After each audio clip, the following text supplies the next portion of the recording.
11।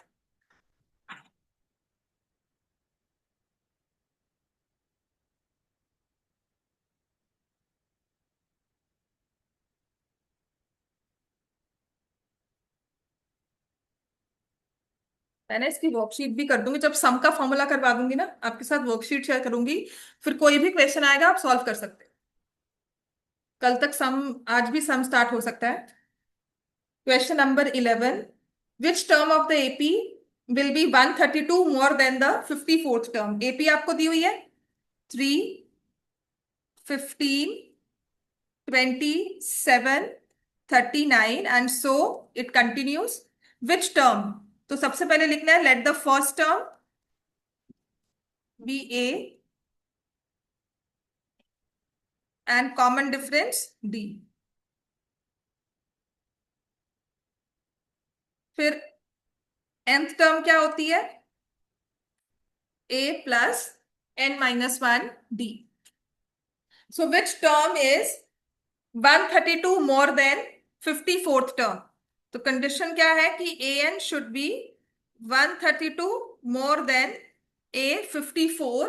और इस केस में ए हमारे पास 3 है, common difference is 15 minus 3, 12। So a plus n-1 d. A की जगह आई विल पुट 3, डी की जगह I will put 12। 132 plus 3 plus 54 दिया है, तो 54 माइनस 1, 53। और डी कितना है? 12। बात समझ में आ गई सबको?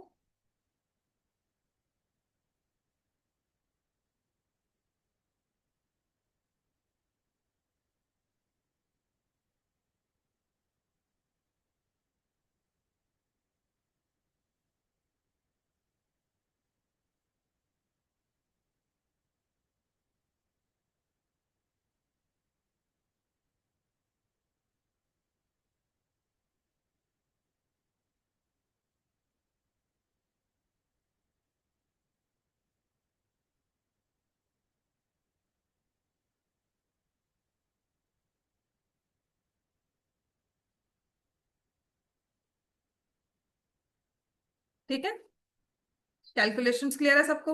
I hope you understand. अगर 54th टर्म कही हुई है, अगर हमें 54th टर्म का है तो वो ए प्लस 53 डी होती है। ये याद है ना सबको? ठीक है। सिर्फ एक वजह से नहीं आया, नहीं आना उसने आज, क्यों?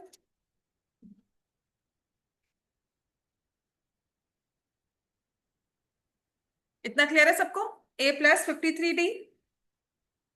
12th क्वेश्चन, 12th से पहले क्वेश्चन नंबर 16 करो।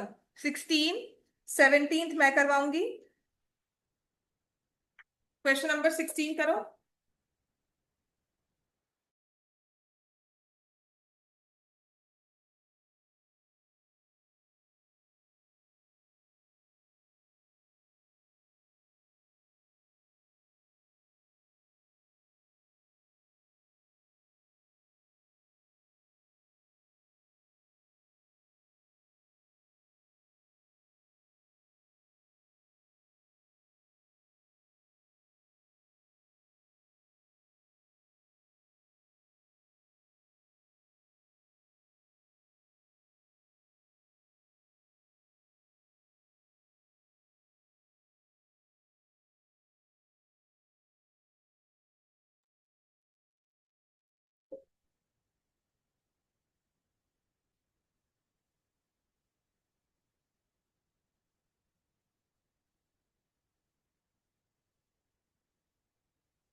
16th क्वेश्चन में लिखा है, क्योंकि ना जो इन बिटवीन वाले क्वेश्चंस हैं, 12th वाले में ना सिर्फ आपकी स्टेटमेंट थोड़ी सी अलग है, बाकी क्वेश्चन मुश्किल नहीं है।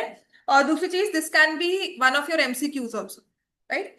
16 में लिखा है एक एपी फाइंड करनी है, डिटर्मिन द एपी जिसकी थर्ड टर्म आपको क्या दी हुई है? 16।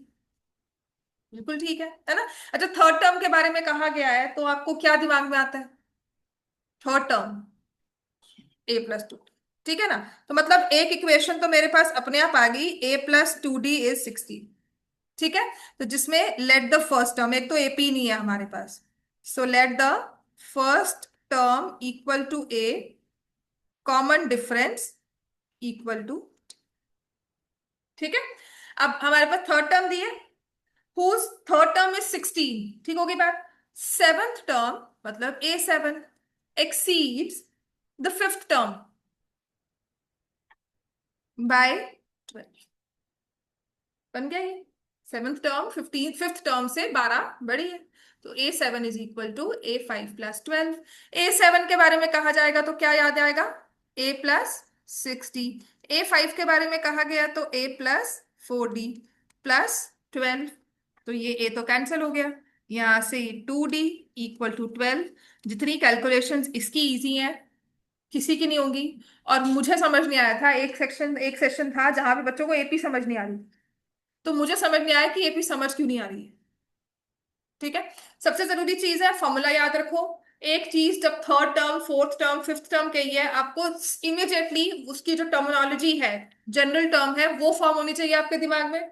फिर स्टेटमेंट को रीड करना है, जैसे लिखा fifth term, seventh term exceeds, तो जितना इजीली कन्वर्ट कर लोगे उतनी इजी एपी है हमारे पास, ठीक है? और सबसे जरूरी है एपी फॉर्म करो पहले तो। अगर कुछ दिया हुआ है ऐसी चीज की इंटरेस्ट मिल रहा है, कुछ प्रोग्रेशन ऐसी हो रही है कि हमारी ट्रांसपोर्टेशन फीस ऐसे बन रही है, तो आपको एपी फिगर आउट करनी चाहिए कि if I go for 1 kilometre, if I go for 2 kilometres, if I go for 3 kilometres, ऐसे अगर हमें एपी फॉर्म करनी आ जाएगी, ठीक है, तब भी हमारे क्वेश्चन इजी हो जाएंगे। तो ये आ गया। अब यहाँ 6 पुट कर दोगे, a + 12 = 16, a = 4, ठीक है? ए भी आ गया, कॉमन डिफरेंस भी आ गया, देयरफॉर द एपी इज, यहाँ नहीं छोड़ना, उसने एपी फाइंड करने को कहा है, तो आधा का जो आखिरी का एक नंबर है ना, वो एपी के लिए मिलेगा। तो पहली टर्म है हमारी 4, कॉमन डिफरेंस कितना है? 6, तो 10, फिर 16। अब एपी की 3 टर्म्स लिखनी बहुत जरूरी है, ये नहीं कि 2 पे छोड़ोगे, 3 टर्म्स मिनिमम जरूरी है, इसके आगे 4 5 आपकी मर्जी। एपी 3 टर्म्स के साथ बहुत जरूरी है लिखनी। क्लियर हो गया सबको ये? ठीक है। अब आ जाओ क्वेश्चन नंबर 18। उसके बाद 12th करवाऊंगी, और 14th और 13th और 14, ये बहुत जरूरी क्वेश्चन है। 13 14, हाउ मेनी 3 डिजिट नंबर्स, ठीक है, ये जरूरी चीज है, सम में भी आता है, और ऐसा क्वेश्चन आई थिंक पेपर में आया भी था कुछ, हाँ भी कहीं, पता नहीं कौन मुझसे पूछ रहा था ये। क्वेश्चन नंबर 18 में देखो क्या लिखा है अब। इसमें लिखा है sum of fourth term and eighth term, देखो फोर्थ एंड एट्थ कहा है, तो sum of fourth term and eighth term of an AP is 24, and sum of sixth term and 10th term is 44. Find the first 3 terms of AP, तो यहाँ पे first 3 लिखकर dot dot dot नहीं लगाना, सिर्फ फर्स्ट 3 टर्म्स लिखनी है, ठीक है? हाँ जी। क्या लिखेंगे? A4 लिखा है तो बस बन जाएगा ये। A8 लिखा है तो यहाँ पर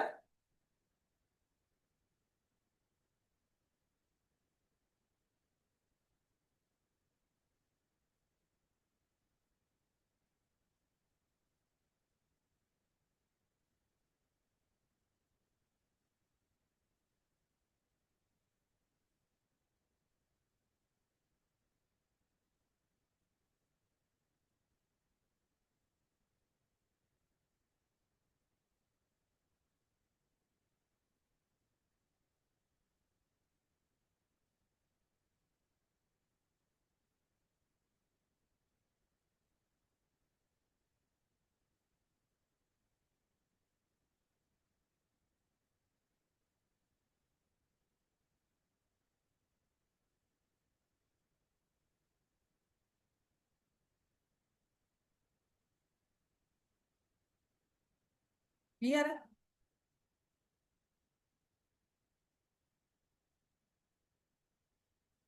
तो पहले करते हैं क्वेश्चन नंबर 17, बहुत जरूरी वाला क्वेश्चन है, इंपॉर्टेंट है।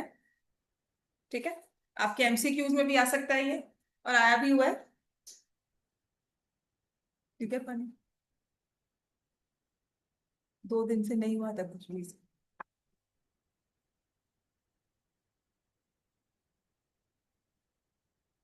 ध्यान से जाना बस।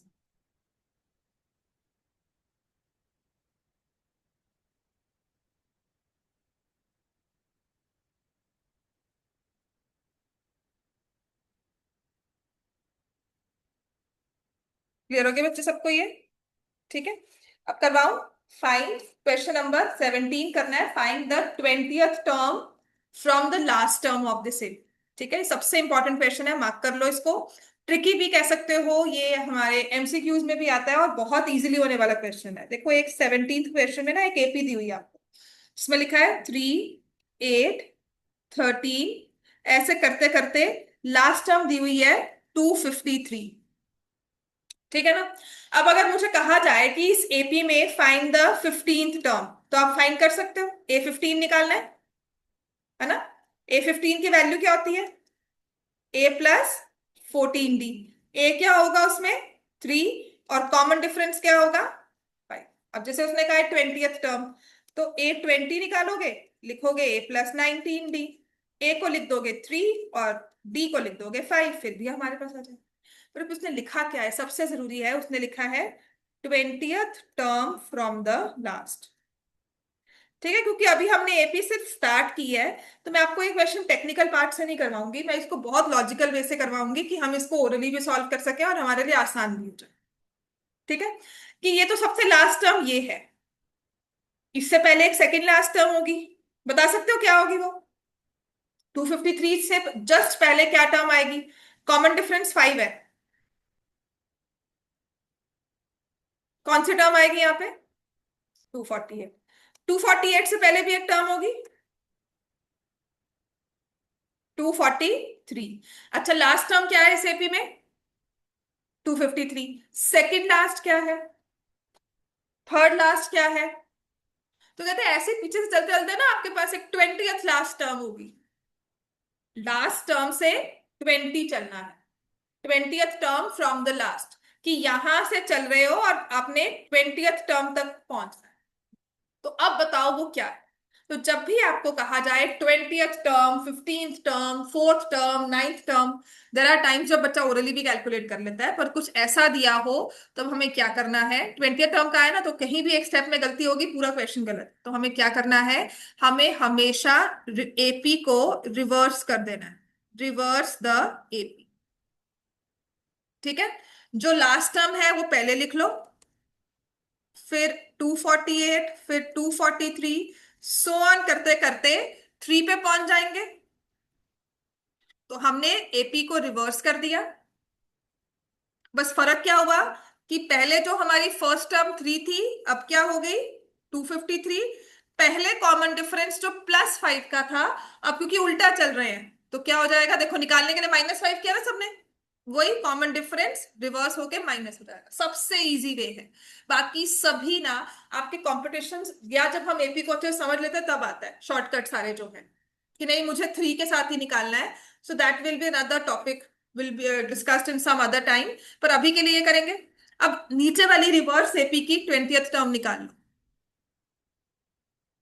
A+19D, 253 +19 इंटू माइनस, बस।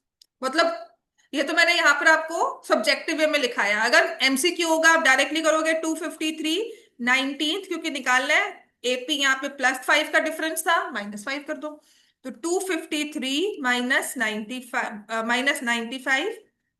158, ये आ गया 20th term from the last. This is not A20, आप लिखोगे hence 20th term from the last for this AP. इस एपी के लिए जो हमारी ओरिजिनल है, उसकी 20th from the last is 150। Clear हो गया इतना? ऐसे ही एक दो क्वेश्चंस और कर लेते हैं, एग्जाम्पल्स में भी होंगे।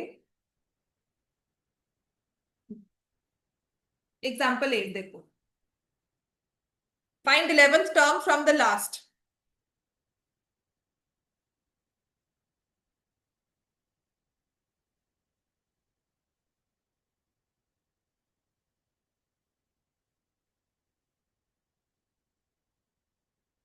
11th term from the last. AP दिया हुआ है 10, फिर दिया हुआ है 7, फिर दिया हुआ है 4, और ऐसे करते करते पहुंचेंगे -62. अच्छा, जो बाकी टेक्निकल वे है ना, उसका एक स्टेप है कि नंबर ऑफ टर्म्स भी निकालनी है. अब जब हमें मुझे 11th टर्म कही गई है ना, तो मैं नंबर ऑफ टर्म्स नहीं निकाली. लेकिन अगर मैं आपको थोड़े अच्छे वे से कि नहीं नहीं हम आगे से ही शुरू करें, 11 10 से ही शुरू करें, जब हम वो करेंगे ना, तब आपको नंबर ऑफ टर्म्स भी निकालनी पड़ेगी. वो रिक्वायरमेंट नहीं है. आपने लिखा 11th term of the last, 11th term from the last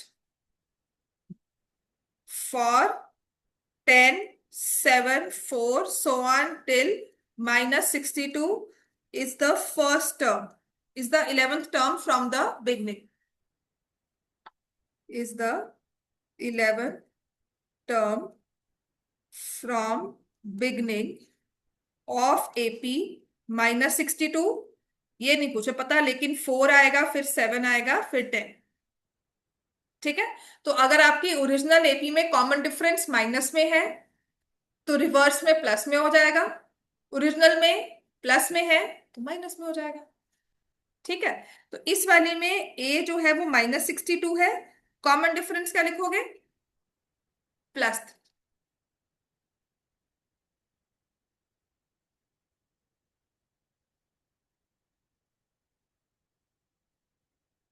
आ जाएगा -30.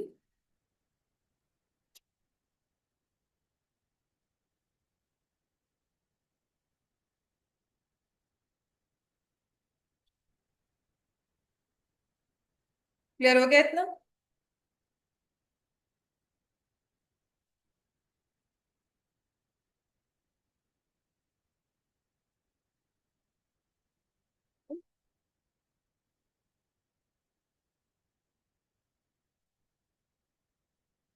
क्लियर हो गया सबको ये?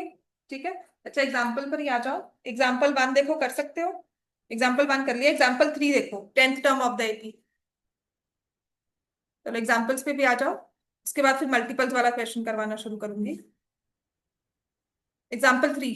एग्जाम्पल 3, 4, 5, 6, 7 मैंने करवाना है. 8 हम कर चुके हैं.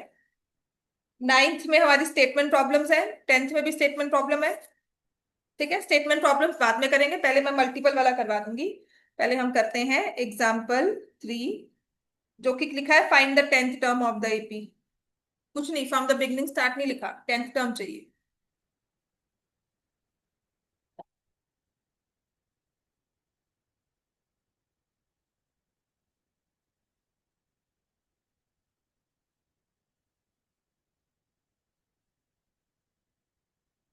एग्जाम्पल 4. चलो, रुकना नहीं है. एग्जाम्पल 4 कर लो, फिर एग्जाम्पल 5 करो, एग्जाम्पल 6 करो, 7th मैं करवाऊंगी.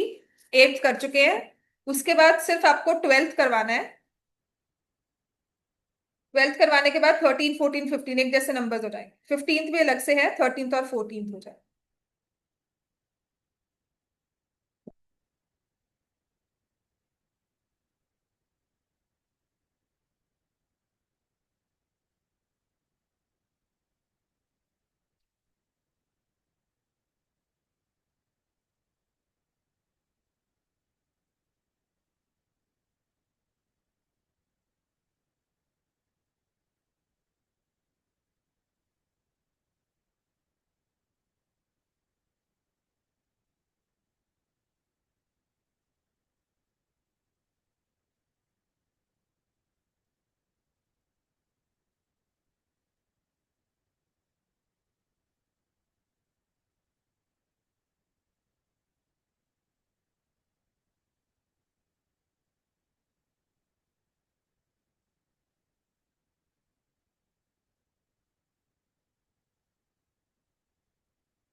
और कहते हैं क्या इस एपी में कोई टर्म जीरो भी आती है?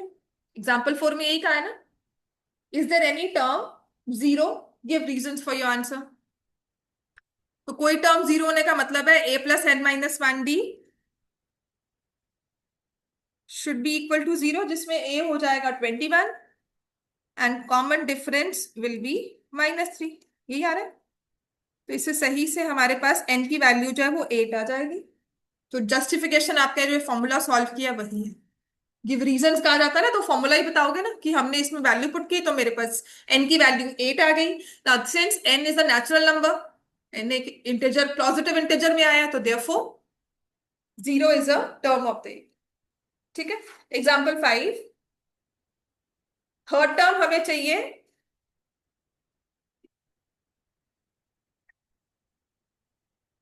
5 और सेवंथ टर्म चाहिए 9। एपी फाइंड करो जिसकी थर्ड टर्म 5 है, सेवंथ टर्म 9 है। ठीक है। a+2d is 5, a+6d is 9।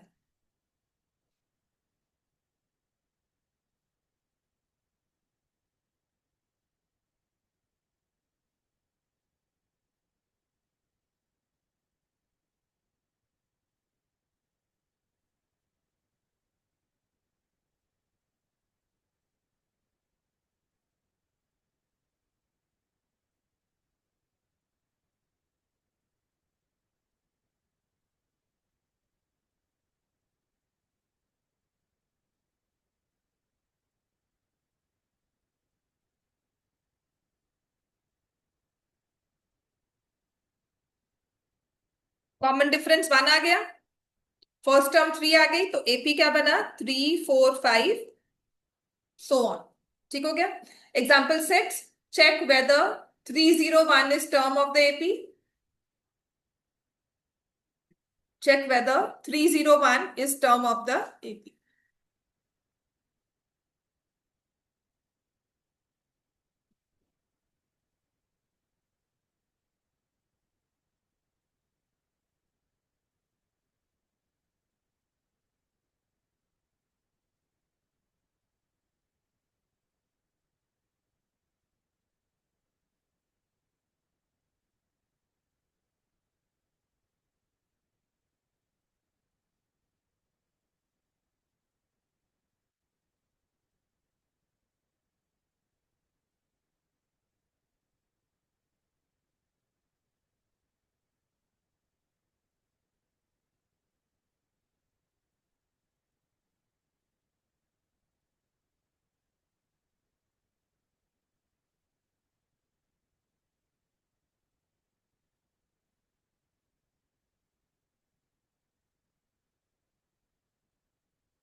Now, since n is not a positive integer, hence 301 is not a term of given ep। Clear हो गया इतना? ठीक है। अब हम करेंगे क्वेश्चन 12 और क्वेश्चन नंबर 15।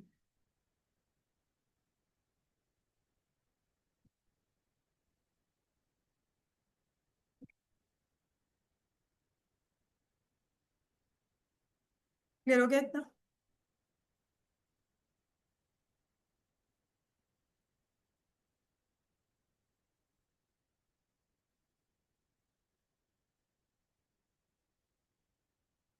क्वेश्चन 12 में लिखा है 2 APs have the same common difference. ठीक है। एक एपी 1 है, एक एपी 2 है। इसमें भी कॉमन डिफरेंस डी, इसमें भी कॉमन डिफरेंस डी। ठीक है। तो फर्स्ट टर्म डिफरेंट होगी तभी 2 एपीज बनी। अगर फर्स्ट टर्म भी सेम हो गई, है ना, तो अब फर्स्ट टर्म को मैं ए नहीं लिख रही हूं, मैं लिख रही हूं इसकी फर्स्ट टर्म एक्स है, इसकी फर्स्ट टर्म वाई। डिफरेंशिएट करने के लिए, आपको आंसर समझाने के लिए कि this is the first term and this is the common difference. ठीक है। AP1 में फर्स्ट टर्म एक्स, AP2 में first term y, common difference सबका सेम। अब कहते हैं इन दोनों की 100th टर्म, मतलब मैं लिखूंगी x 100 माइनस y 100, है ना।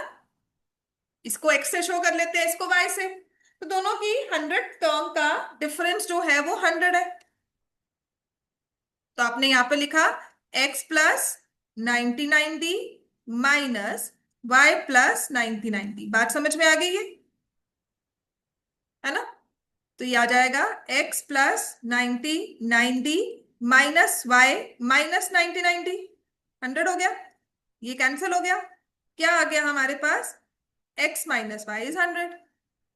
अब कहता है ये आपको एक चीज दी हुई थी जिसके बेसिस पे आपने कहा कि दो फर्स्ट टर्म्स है ना, इनका डिफरेंस 100 है। तो कहते हैं आप बताओ कि इसकी जो 1000 टर्म है ना दोनों की, उनका डिफरेंस क्या। What is the difference between their 1000 term. तो इसकी 1000 टर्म क्या होगी? x + क्या होगी? x + 999d।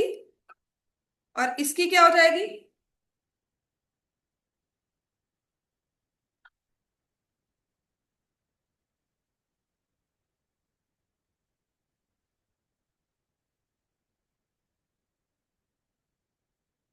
ये जो एक्स वाई में डिफरेंस है वही सेम रहेगा बस। अभी एमसीक्यू में भी आ जाता है। अभी शुरुआत है तो शायद समझ में लगे कि ये कैसे हो गया, but slowly will understand. First terms में जो डिफरेंस है, क्योंकि कॉमन डिफरेंस सेम है, जितना तुम यहाँ ऐड करते जा रहे हो उतना ही यहाँ ऐड करते, तो जो बेसिक डिफरेंस है वो तो रहेगा ही। समझ में आ गया। नेक्स्ट क्वेश्चन है हमारे पास 15th क्वेश्चन। ये भी थोड़ा सा अलग तरह का क्वेश्चन है जिसमें दो एपीज दी हुई है। एक है AP1 63 65 67।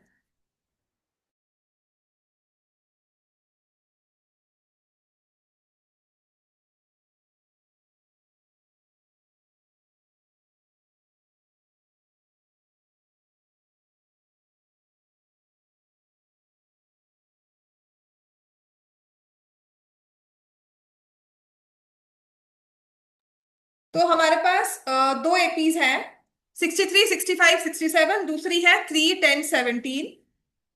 दो एपीज दी हुई है ना। दोनों की फर्स्ट टर्म कॉमन डिफरेंस पता है, कहते हैं इनकी ना कोई nth टर्म जाके सेम हो रही है।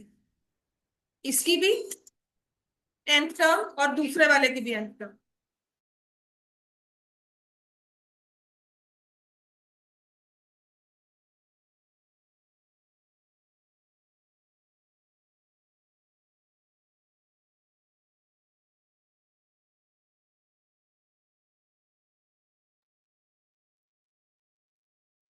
ठीक है। तो AP1 हमें दी हुई है, इनकी nth term, so let the nth terms be equal. nth term of two APs be equal. तो एन की वैल्यू क्या है और वो इक्वल टर्म क्या है? इसमें जो देखो होगा A + n - 1d, और इसमें भी वही होगी। इसमें D1 लिख लो, A2 + n - 1 D2। A1 क्या है? 63। n तो मुझे नहीं पता, लेकिन इसमें कॉमन डिफरेंस 2 का है। यहां पर 3 n - 1 कॉमन डिफरेंस 7 का है। समझ में आ गया। अच्छा, मुझे बताना है find the common term also. Find the common, कि ऐसी कौन सी टर्म है जो दोनों में सेम आ रही है, उसकी वैल्यू भी निकालनी।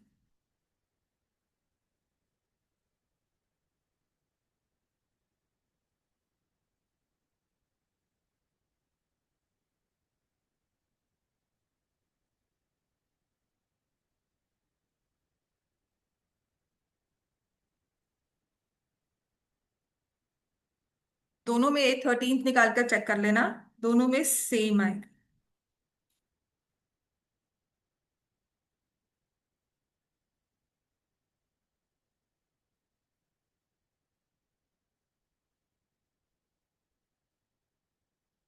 सेम आई ना, दोनों की 13th टर्म सेम है।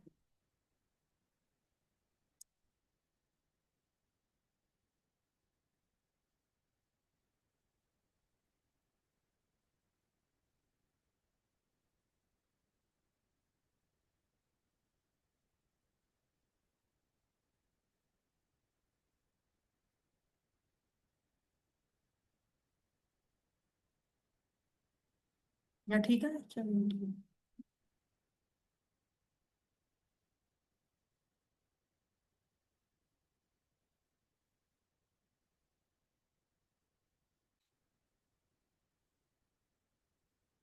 इतना क्लियर हो गया। अब आते हैं जो हमारे मल्टीपल्स वाला क्वेश्चन।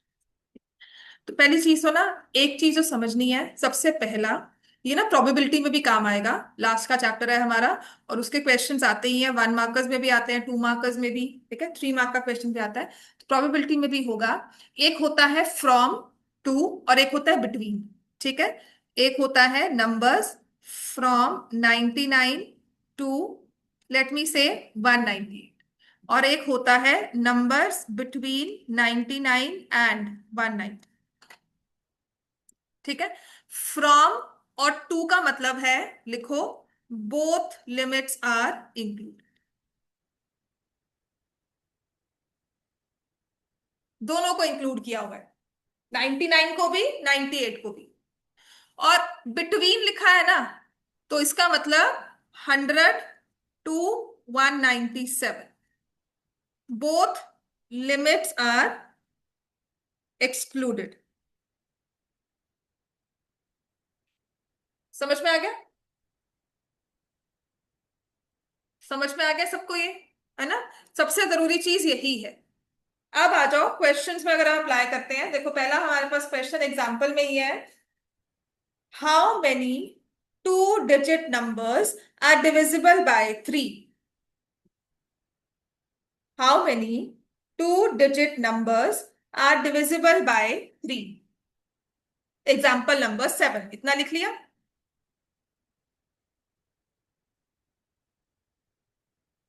ठीक है। How many two digit numbers divisible by 3? तो पहला तो मुझे बताओ, टू डिजिट का नंबर सबसे छोटे वाला कौन सा होता है? लीस्ट टू डिजिट नंबर क्या आंसर है? 10। और सबसे मैक्सिमम 99, ठीक है, राइट। अब क्या ये 10 3 से डिविजिबल है? नहीं है। तो इसके बाद क्या 11 3 से डिविजिबल है? फिर 12 आएगा। तो लीस्ट टू डिजिट नंबर, देखो मैं इसको लिख रही हूं, least two digit number divisible by 3 is 12। आपको फर्स्ट हिट एंड ट्रायल से निकालना ही होगा। अगर तो होगा ठीक है, नहीं होगा तो डिवाइड बाय 3 करो, फाइंड कर लो, ठीक है। और मैक्सिमम 3 या highest two digit number divisible by 3,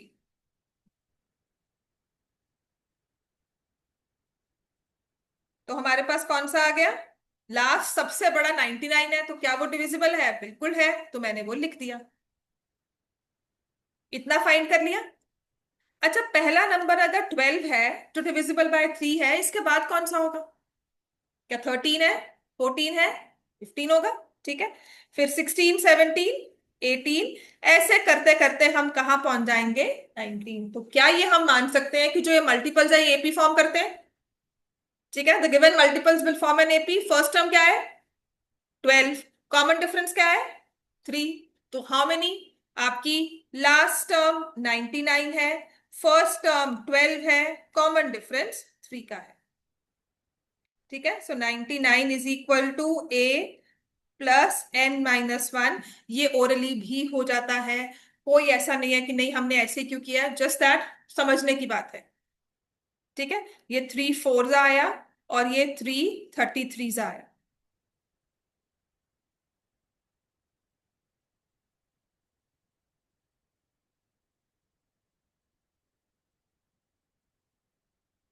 30 numbers आ गए, ठीक है। तो 12 से काउंट करके 99 तक वी हैव 30 मल्टीपल। तो वैसे भी अगर काउंट करोगे तो 1 से स्टार्ट करते हो काउंटिंग को, तो 3 6 एंड 9, ये हमारा 33rd मल्टीपल है ना। अगर ये एमसीक्यू में बाई चांस आया हो, ओरली करना है, 99 इज 3 इंटू 33, 33rd मल्टीपल है ना।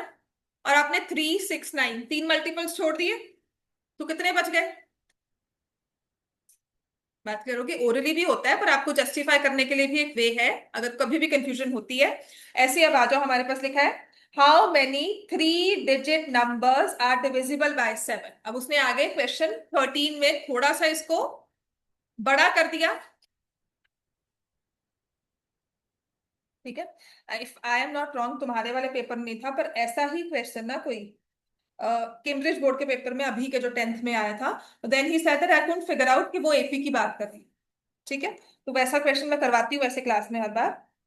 How many 3 digit numbers are divisible by 7? 3 digit में चाहिए। सबसे लोएस्ट कौन सा होता है, बोलो? 100। सबसे मैक्सिमम कौन सा होता है? 999। डिविजिबल बाय 7 करना है, तो क्या 100 3 से डिवाइड 7 से डिवाइड होता है? नहीं होता। 101 102 नहीं समझ में आ रहा, तो 100 लो, उसको 7 से डिवाइड कर दो। ठीक है, तो यहाँ पे 14 सा 98 आएगा, रिमाइंडर 2 आ गया। तो इतना समझ में आ गया ना कि 98 इज डिविजिबल बाय 40 बाय 7, है ना? अब बाद में नंबर निकालना है, 98 में 7 ऐड करोगे, क्या बन जाएगा फर्स्ट नंबर? 105। अब 999 तो डिविजिबल बाय 7 है कि नहीं है, चेक ही करना पड़ेगा। समझ में आ गई बात? ये 7, 29, 4 जा 28, 19, 2 जा 14, 4 आ गया। तो मैं इसको माइनस करूंगी तो कितना आ जाएगा? 995। यस और नो? ठीक है, बिल्कुल इतना। Is it 995? समझ में आ गई ना बात? जो आप एचसीएफ एलसीएम में डिविजिबल मल्टीपल्स की बात कर रहे थे, वही सब चीज है ना। तो बस यहाँ पे लास्ट नंबर मेरे पास बन गया 995। अब कितने नंबर्स हैं? ठीक है, तो these multiples will form an AP. लिखो, these multiples will form an AP. अगर पेपर में आएगा ना, इसके बाद का नंबर भी लिख लेना। 105 प्लस 7 इज 112, 112 प्लस 7 इज 109, और लास्ट का नंबर लिख लिया 995। ठीक है,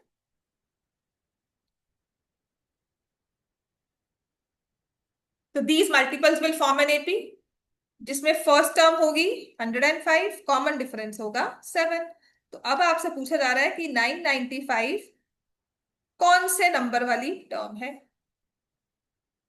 ठीक है, 995 is equal to 105 n minus 1 into 7। तो 995 में से 105 माइनस किया, कैलकुलेशंस कर लेना, 890 आ जाएगा। मैंने कहीं गलती की है?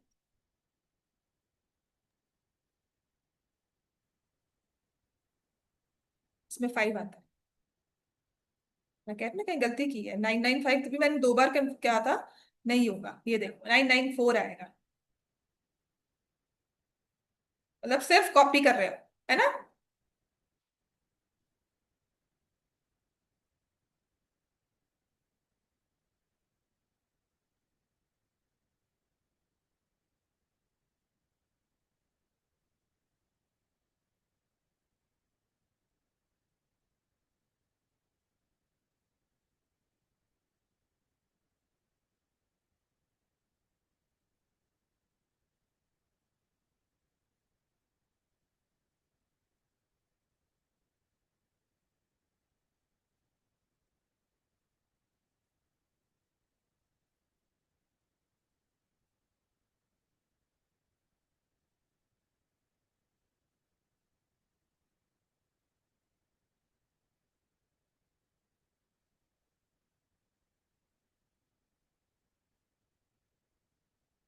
क्या क्या?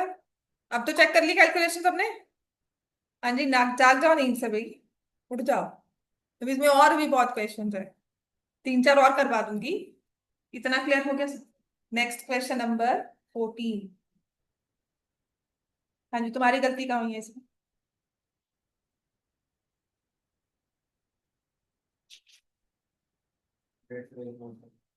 हम्म, 112 माइनस कर दिया, हाँ तभी एक कम आ रहा है ना फिर।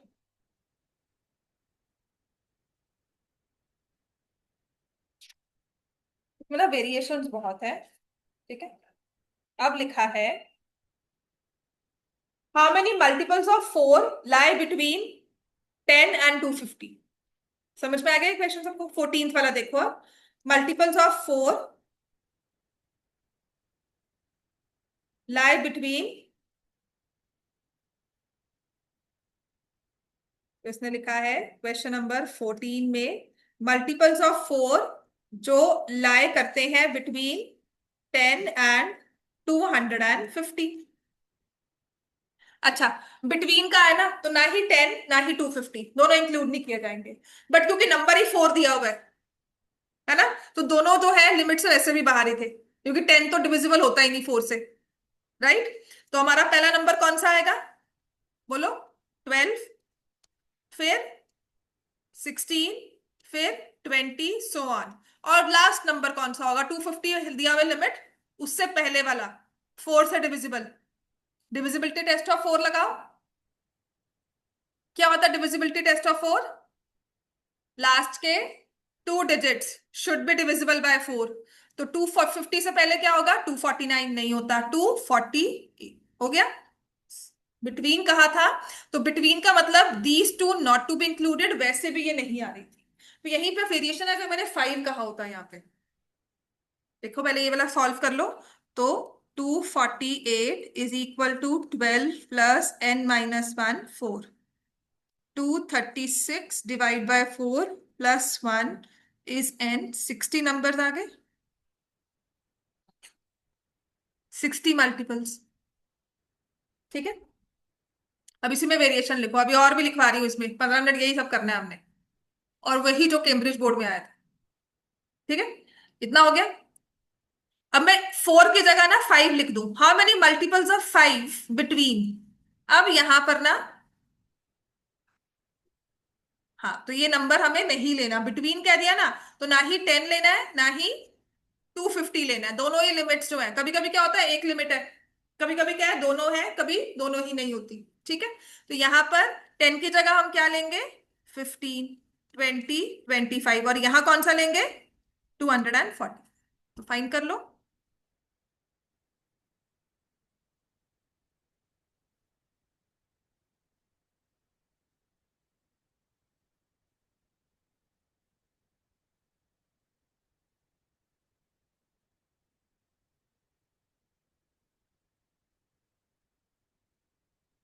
ठीक है, अब आते हैं थोड़े से इस वाले ट्विस्ट पे।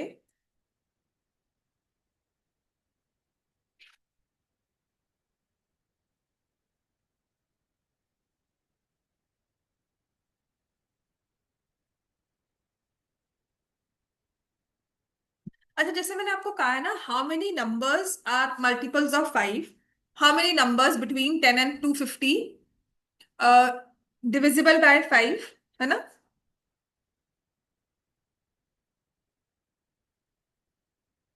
पहले ये लिखो, पहले वो लिखो, उसको नेक्स्ट में करवाऊंगी।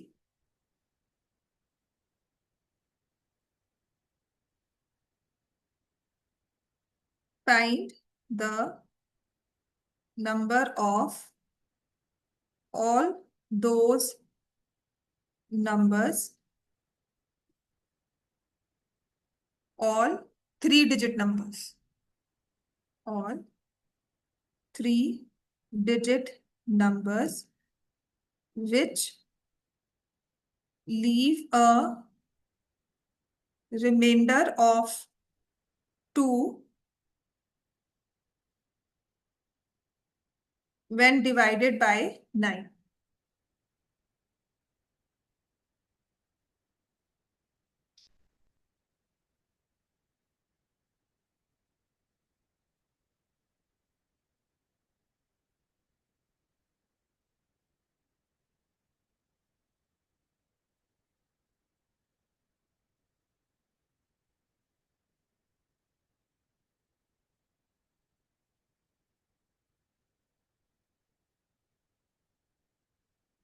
अच्छा, 3 डिजिट नंबर्स जो है वो स्टार्ट कहाँ से होते हैं,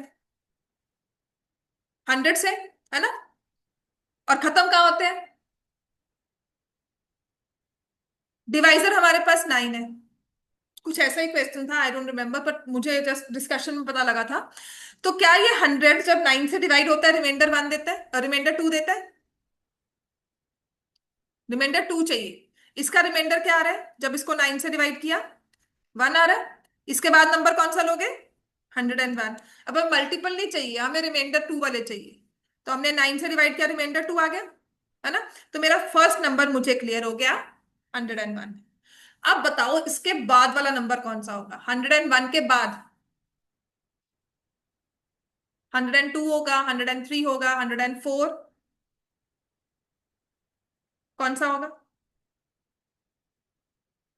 बस जब ये समझ में आ जाएगा ना, क्वेश्चन सॉल्व करना बहुत आसान है।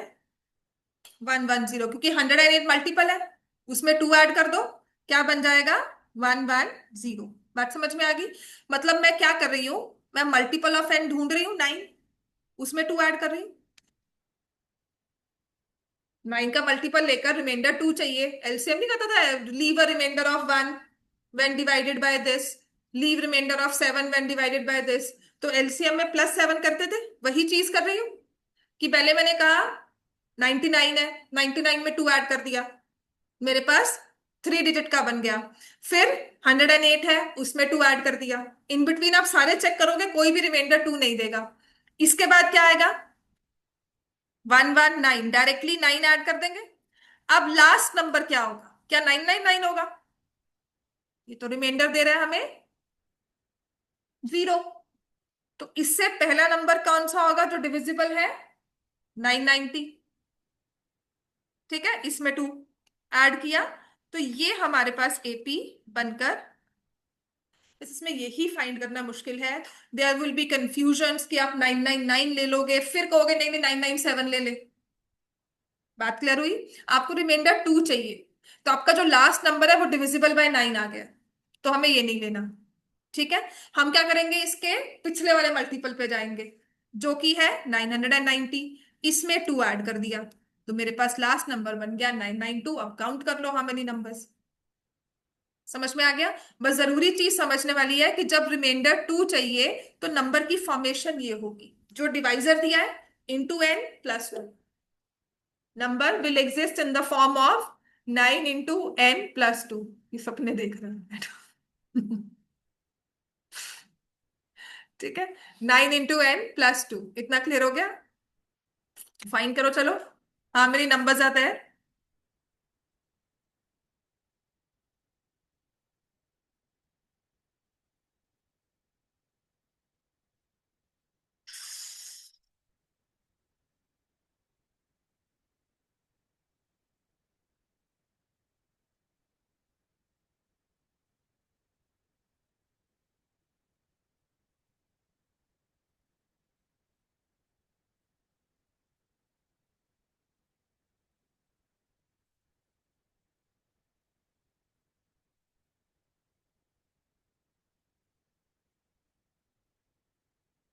99 + 1 100,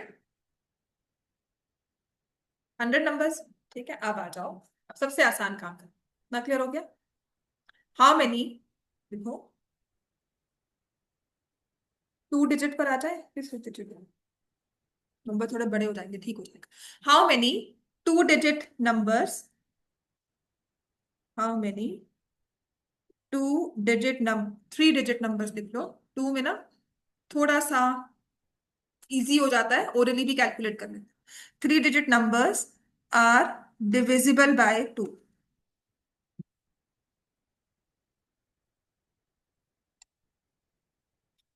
सबसे पहले नंबर,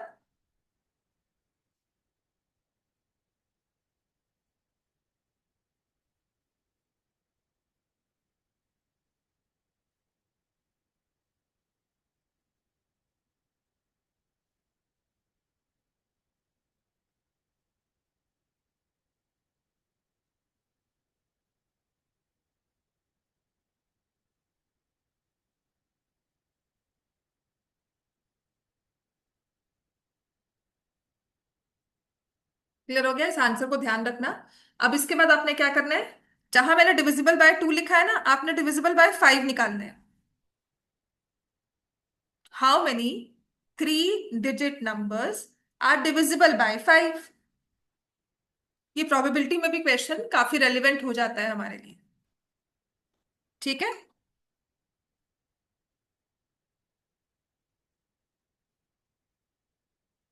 डिविजिबल बाय टू सबका निकल गया। Everyone, divisible by 2 solve, divisible by 5 करे ना, तो पहले नंबर हमारे पास आ गया 100, फिर आ गया 105, और लास्ट में कौन सा आएगा?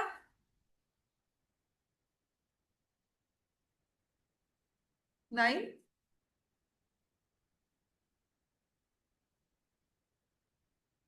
995।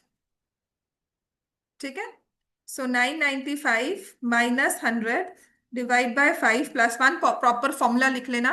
दिस इज अगर हमें एमसीक्यू में आता है तो कैलकुलेशंस करनी है। 895 डिवाइड बाय 5, 179 प्लस 1, 180 नंबर्स हो गए।